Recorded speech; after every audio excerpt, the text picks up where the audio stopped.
Hello everybody, it is Nicole from Ikiwi, and today we'll be reviewing the Artistro watercolor palette that was kindly gifted to me. So let's not waste any time and hop right into the video. For the price, on their company website it is $28.99 and on Amazon it is $29.99. For the packaging, it comes in a mint green cardboard box with swatches on the back. Inside, it includes 10 pieces of individual watercolor paper and a metal tin. The metal tin is mint green as well, and it has a latch on the front.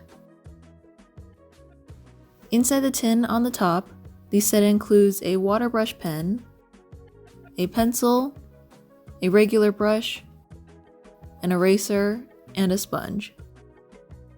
On the bottom section of the tin, there is a swatch card included printed on watercolor paper, and underneath that, there is a plastic sheet with the swatches and the color names printed on top.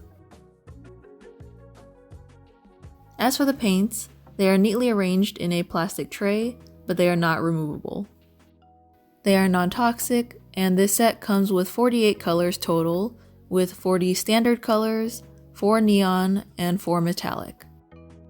There's a good range of colors, and they're very vibrant and pigmented, depending on how much water is applied. One thing I noticed when swatching on the included swatch card was that the colors on the swatch card are not in the same order as the palette layout according to the plastic sheet. I'm not entirely sure why that is, but that's just something to keep in mind when you're creating these swatches.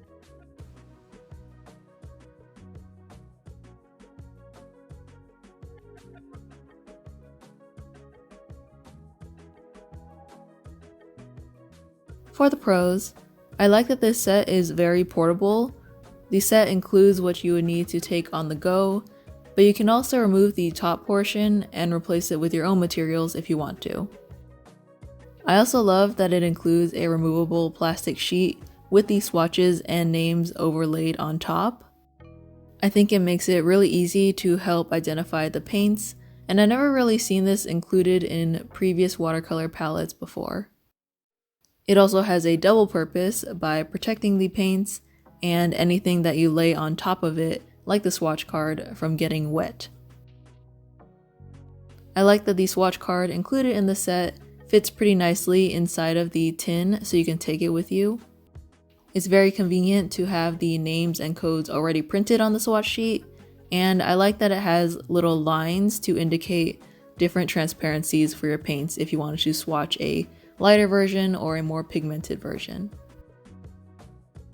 As for the paints, I like that there is a wide variety of colors and they're all very pigmented, and a little bit goes a very long way.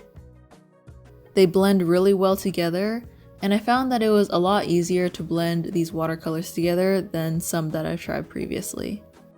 You'll see this most prominently when I am blending the tail colors together in this drawing. As for the cons, as I mentioned earlier, the order of the swatches on the swatch card are different than the order in the pan, which I find could be a little bit confusing if you're trying to quickly reference where a paint color is.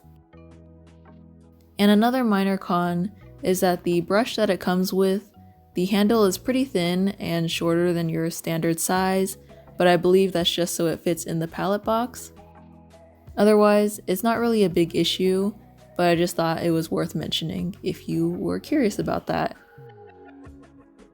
Overall, I really enjoyed using this watercolor palette, and I highly recommend it to anybody that wants a really nice, compact watercolor palette.